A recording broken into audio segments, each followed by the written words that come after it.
Chettinad cook புக்கில் இப்போ நம்ம 2 ரெசிபி பார்க்க போகிறோம்.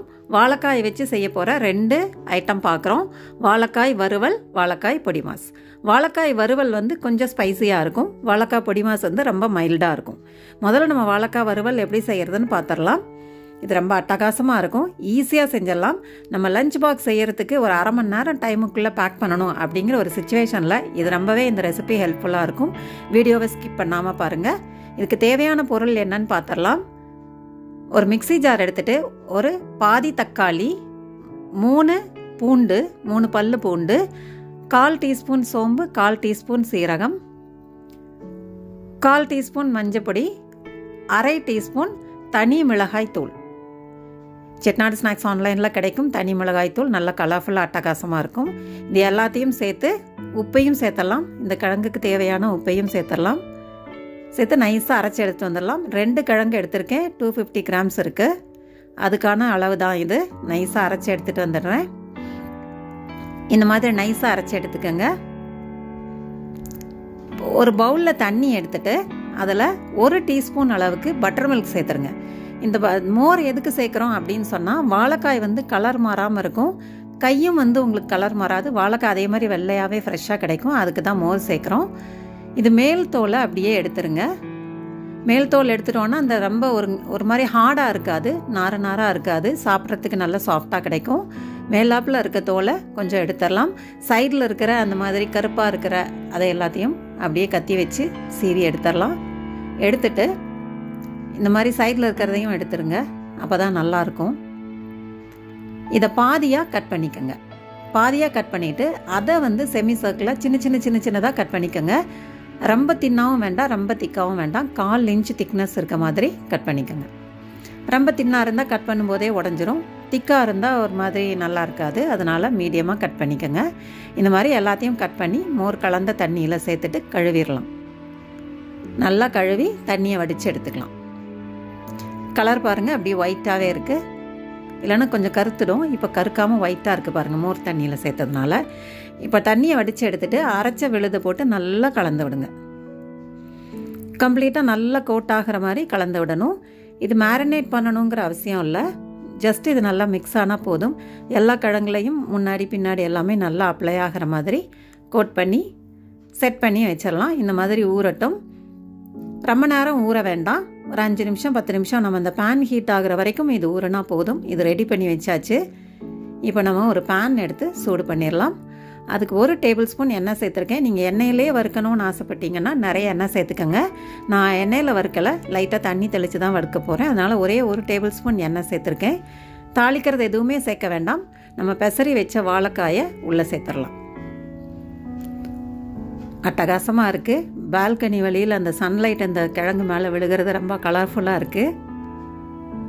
காலை நேரம் நம்மளுடைய சமையலை சிறப்பாக்கி தருது.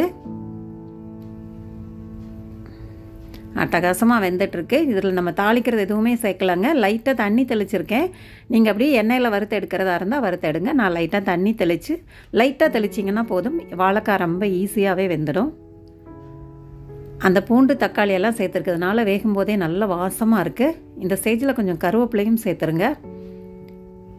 சேர்த்துட்டு வறுத்து எடுத்துருங்க. சாஃப்டாக கலர்ஃபுல்லாக குக் ஆகிடுச்சு. ஆல்மோஸ்ட் ரெடி ஆகிடுச்சு. நல்லா ரோஸ்ட் ஆனதுக்கப்புறம் நம்ம ட்ரான்ஸ்ஃபர் பண்ணலாம். இவ்வளோ சிம்பிளுங்க, அட்டகாசமாக செஞ்சிடலாம். ஜஸ்ட்டு அரைச்சி இதில் பெசரி வச்சுட்டு பேனை சூடு பண்ணிவிட்டு இதை வறுத்துட்டோம், அவ்வளோதான். தாளிக்கிறதுக்கு கூட உள்ளே போடல. ரொம்ப அட்டகாசமாக ரெடி ஆகிடுச்சு. ஈஸியாகவும் சீக்கிரமாகவும் ரெடி ஆகிடுச்சு. பார்க்கும்போதே உங்களுக்கு தெரியும் இது எவ்வளோ ருசியாக இருக்கும் அப்படின்னு சொன்னேன். இது ரசம் சாதம், தயிர் சாதம் எல்லாத்துக்கும் அட்டகாசமாக மேட்ச் ஆகும். செஞ்சு பார்த்துட்டு உங்களோட ஃபீட்பேக் கொடுங்க. சப்ஸ்கிரைப் பண்ணாதவங்க நம்ம சேனலை சப்ஸ்கிரைப் பண்ணிக்கோங்க. லைக், கமெண்ட், ஷேர் எல்லாம் பண்ணுங்கள். உங்களுக்கு நிறைய யூஸ்ஃபுல்லான ரெசிபீஸ் அப்லோட் பண்ணுவோம். செட்டிநாடு ட்ரெடிஷ்னல் ரெசிபீஸும் நிறைய அப்லோட் பண்ணுறோம். உங்களுக்கு ரொம்பவே யூஸ்ஃபுல்லாக இருக்கும். அடுத்த ரெசிபி பார்த்தலாம், வாழைக்காய் பொடி மாஸ். வாழைக்காய் பொடி மாஸ் ரொம்ப லைட்டாக இருக்குங்க. புளிக்குழம்பு, காரக்குழம்பு அது கூடலாம் சேர்த்து சர்வ் பண்ணலாம். அதே மாதிரி வாழைக்காய் எடுத்து தோல் சீவிருங்க. தோல் சீவிட்டு நாரெல்லாம் எடுத்துருங்க. நாரெல்லாம் எடுத்துகிட்டு இது சின்னதாக க்யூபாக கட் பண்ண போகிறோம். இதையும் பாதியாக கட் பண்ணி க்யூப் சைஸில் கட் பண்ணுங்கள். சின்னதாக இருந்தால் தான் நல்லாயிருக்கும், பெருசாக இருந்தால் அவ்வளோ இன்ட்ரெஸ்டிங்காக இருக்காது ரெசிபி. இந்த மாதிரி மோர் கலந்த தண்ணியில் குட்டி குட்டியாக இந்த மாதிரி கட் பண்ணிக்கோங்க. வகுந்து விட்டுருங்க. இடையில வகுந்து விட்டுட்டு சின்னதாக கட் பண்ணி எடுத்துக்கோங்க. குட்டி குட்டி க்யூப்ஸாக இருக்கலாம், இல்லை 1 இன்ச்சுக்கு நீட்டமாகவும் இருக்கலாம். நான் கொஞ்சம் க்யூப்ஸாக நறுக்கியிருக்கேன். இந்த மாதிரி நறுக்கி மோர் கலந்த தண்ணியில் எல்லாத்தையும் சேர்த்துடலாம். பேனில் தண்ணி கொதிக்க வச்சுருக்கேன். ஒரு டம்ளர் தண்ணியில் உப்பு சேர்த்து நல்லா கொதிக்க விட்டுருக்கேன். கொதிக்கட்டும். இப்போ அந்த வாழைக்காய் மோர்லேருந்து எடுத்து தண்ணியில் சேர்த்து நல்லா வேக விடலாம். சீக்கிரமாக வெந்துடும். 2 நிமிஷம் போதும். மூடி வச்சிடலாம். 2 நிமிஷத்தில் வெந்துடும். ரொம்ப வேக விட்டிங்கன்னா குழஞ்சிரும், நல்லா இருக்காது. வெந்தடிச்சு தண்ணியை பூரா ஒரு ஸ்ட்ரெயினரில் வடிகட்டி எடுத்துடுறேன். வெங்காயம், பச்சை மிளகா, கருவேப்பிலை, 1 இன்ச்சு இஞ்சி எடுத்து பொடியாக கட் பண்ணி வச்சுருக்கேன். இது வேக வச்சு தண்ணி வடித்து வச்சுருக்கேன். பேனில் 1 டீஸ்பூன் எண்ணெய் சேர்த்து சூடு பண்ணிவிட்டு கடுகு, உளுத்தம்பருப்பு, சீரகம் நல்லா பொரியட்டும். நல்லா கடுகு பொரிஞ்ச உடனே இஞ்சி, வெங்காயம், பச்சை மிளகா இதில் சேர்த்துடலாம். சேர்த்து நல்லா ரோஸ்ட் பண்ணி விடுங்க. ஓரளவு பாதி வெந்ததுக்கப்புறம் பச்சை மிளகாயும் கருவேப்பிலையும் சேர்த்துருங்க. சேர்த்துட்டு வேக வச்சு வடிகட்டி வச்சுருக்கோம்ல அந்த வாழைக்காயும் உள்ளே சேர்த்துடலாம். ஒரு 2 நிமிஷம் நல்லா வதக்கி கொடுங்க. அப்போ தான் நல்லா வாசமாக இருக்கும். அந்த வெங்காயத்தோட ஸ்மெல் இந்த வாழைக்காயில் சார்ந்து நல்லாயிருக்கும்.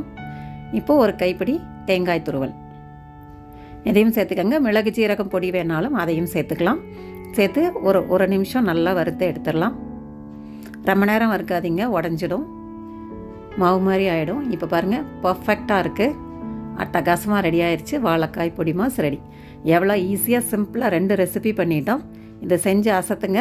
வீட்டில் உள்ளவங்க ரசித்து சாப்பிடுவாங்க. எவ்வளோ ஈஸியாக செஞ்சிட்டோம். செஞ்சு பார்த்துட்டு உங்களோட ஃபீட்பேக் எங்களுக்கு கொடுங்க. தேங்க்ஸ் ஃபார் வாட்சிங். நம்மளோட சேனல் சப்ஸ்கிரைப் பண்ணிக்கோங்க. நிறைய இன்ட்ரெஸ்டிங் ரெசிபீஸு உங்களுக்கு பிடிச்ச மாதிரி வரும். உங்களுக்கு தேவையான ரெசிபீஸ் வேணாலும் கமெண்ட் பாக்ஸில் கேளுங்க. ரெசிபீஸ் அப்லோட் பண்ணுவோம். தேங்க்ஸ் ஃபார் வாட்சிங். சுவையை ரசிக்கலாம் வாங்க.